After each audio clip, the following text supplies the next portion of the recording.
I'll tell you a story back when I worked at a rehabilitation facility. There was this client of mine, an old cowboy, and one of my responsibilities at this rehabilitation facility was to teach theology and the Bible to the clients. The main purpose of that was to educate them to be in theology so that they could be at the same level or more educated than the person in the church, the average person in the church, so they could go be part of a church and be comfortable in the new church culture, which was very different than the culture of addiction that they came from. So I was talking and teaching about the Bible, and this old cowboy raises his hand and asks me, "Alan, are you telling me that there's no part of the Bible that you have trouble accepting? Can you tell me, is there any part of the Bible that you just can't accept?" And being the pious Christian that I was, I said, No, I accept it. Well, I figured, what exactly was he referring to? Was he referring to miracles? That some of these things that the Bible describes as miracles just seem too impossible. I can't accept that. Maybe that's what this old cowboy meant. But miracles? No, I don't have a problem with miracles. You still see some miracles today, so that's not a problem. Especially, look, you see healings. I've seen miracle healings through my own prayers and the prayers of others. So they still happen today. Don't have a problem with miracles. Or even some of the bigger, more amazing ones in the Bible, say like Jericho, where they marched around a city 7 times and the walls all fell down. And then they took over the city. That seems pretty impossible. But guess what? We've actually dug up Jericho. You can Google this. And the archaeology showed that when they dug it up, the wall debris was facing outward, not inward, as you would expect with a siege or catapults. And they realized this happened very quickly since they dug up the remains of food that was still on the table. And so the evidence seems to fit the biblical account. Yeah, the walls fell outward pretty quickly, and the city fell very quickly. So I have no trouble with these type of miracles. Or even God's activity in natural law. There's lots of books out there on how can an all-powerful God intervene in natural laws. The consensus is, yeah, he can. So I don't have a problem with miracles. Maybe this old cowboy meant Jesus. The resurrection, that was pretty major.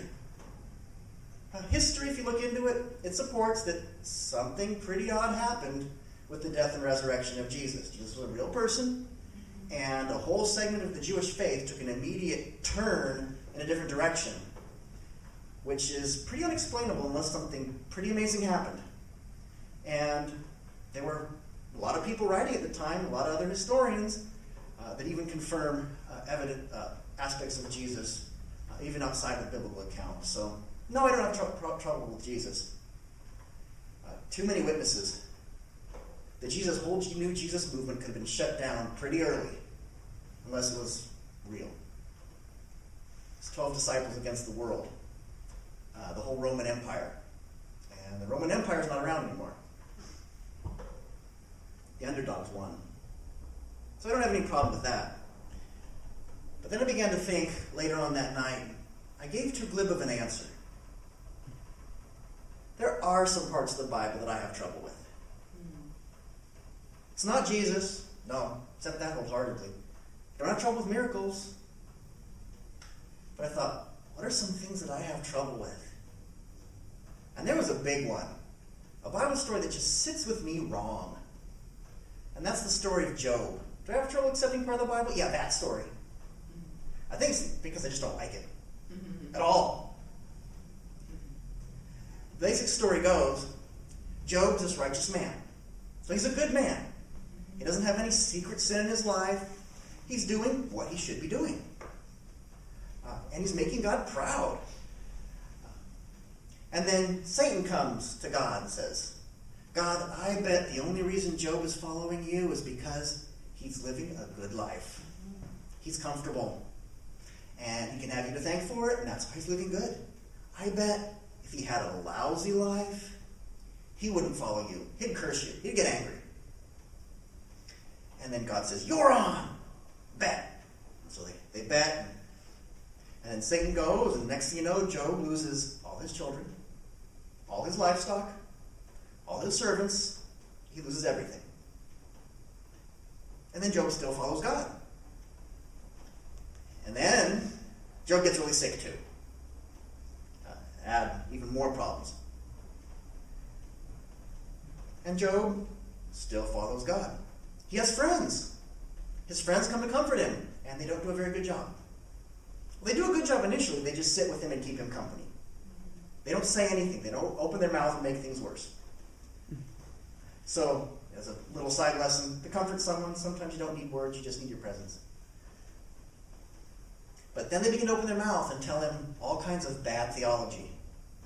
They say, well, you know, if you were really following God, you wouldn't have these problems. You must be doing something. You must have done something wrong, in secret. Admit it. Confess. For these bad things to have happened. That's some things we hear today in church. If bad things happen to you, you must be at fault. Or why should we help you? You're just getting what you deserve. But Job was a good man, and these bad things are happening.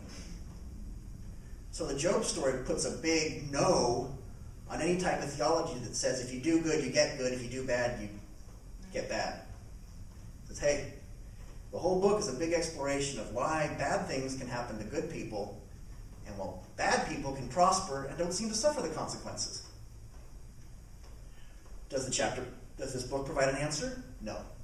But it wrestles with it pretty hard. Wrestling that we're still doing today. So Job still followed God even though he was suffering, but Job did complain. There was lots of Job complaining. God doesn't come down and say, bad Job, bad, bad, bad. I'm going to make things worse. Job really wasn't, in this story, there's legitimate times to not be happy. The Bible says rejoice always, but then it also has a whole book called Lamentations. Mm-hmm. Yeah. And so you don't always have to be happy. And so this book also puts a big no on the, if you're a Christian, you're always happy kind of deal. Or at least you always have to project to be happy, to be a real Christian. No, that's fake Christianity. It's okay to be sad. There's legitimate reasons and times to do so. But here comes the problem I have with the book, the big one. One, I don't like the fact that Job has the suffering.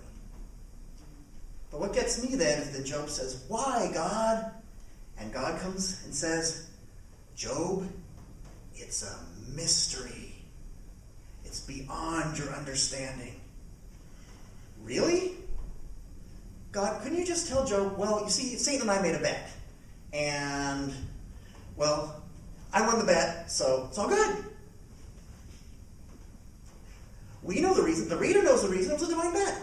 What's this? It's a mystery answer. That's what I have a problem with. God says, but cheer up, Job. I won the bet. God doesn't tell him that. To me, that just reminded me of a time when I was feeling particularly mischievous, and I thought, back in the rehabilitation program, there were times when we had to kick people out.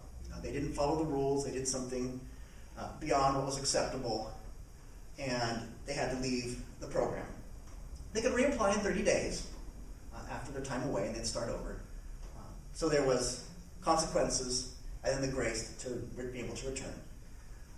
But I always thought, I'm feeling a little mischievous today. I could take this resident and say, I have good news and I have bad news.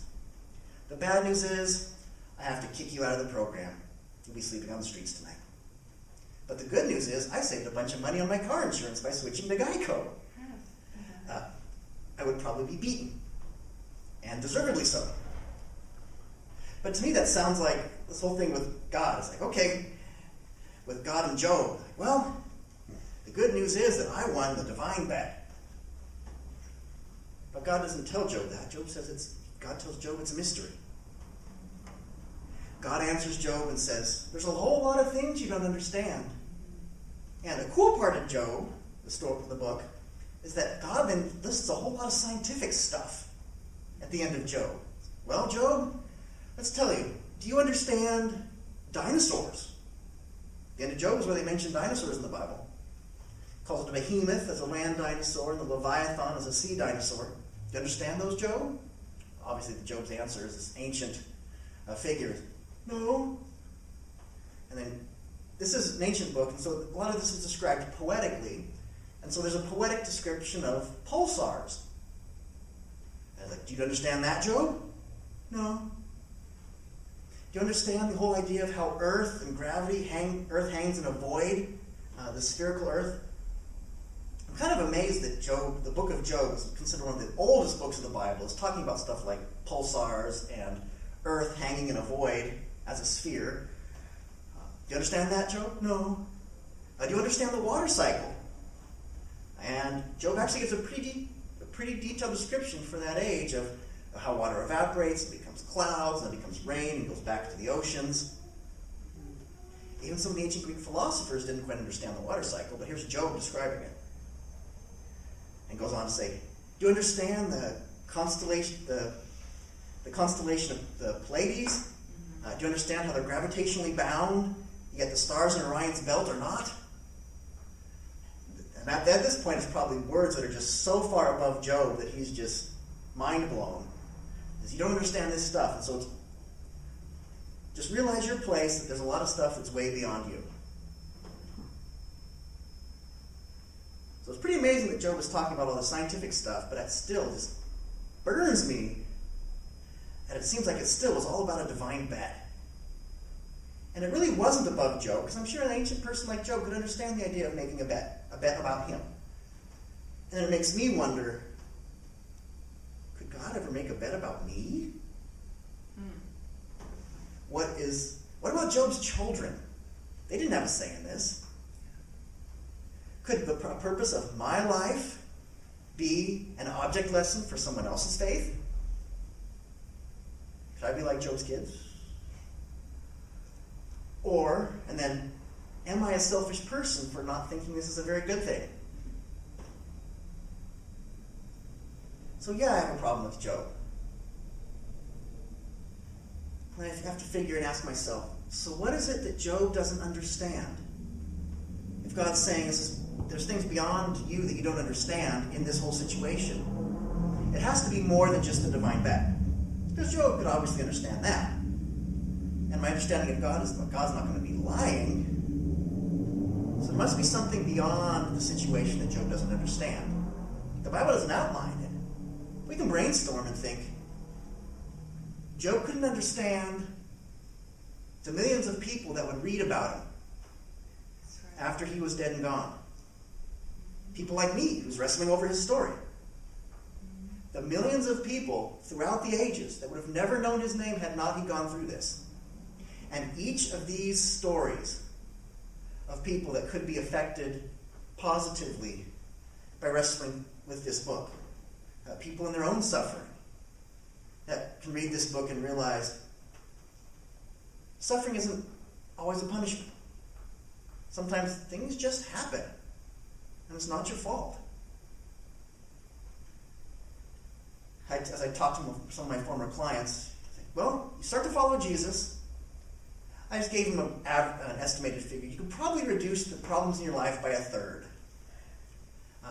Because, well, if you're not going out getting drunk, getting a DUI, you're actually paying your child support, you're not on the run from the cops, you start living right, those problems will be gone. You're not going to get arrested if you're not doing these things. And so that will remove some problems from your life. But you still have the sickness and the daily troubles that everyone experiences. And you'll probably get some additional persecution because you're choosing to follow Christ, especially since a lot of your old peers are not going to appreciate this decision. But I said, sure, there's some aspects of problems that will be removed from your life by following Jesus. But not all of them. So Job would not have understood the millions of stories of people who've been affected positively by understanding his book. Job learned a lot about himself. Having gone through this, he probably learned some things about himself that he otherwise would not have learned. He learned a lot about his friends too, and their bad theology. But they still sat with him. The book puts a big no on the theology of following God, makes everything happy. And it's a strong caution to churches that teach that. Job could not have understood all the churches whose theology will be impacted by this. All the books that will work with the topics of Job about how good things can happen to bad people and bad things can happen to good people. And the whole book, Job wrestles with a question that we still wrestle with today. So just on a little brainstorm, there's a lot of things that Job couldn't have understood. And if God tried to download all that and explain that to Job's brain, it would have been way beyond what Job could have handled.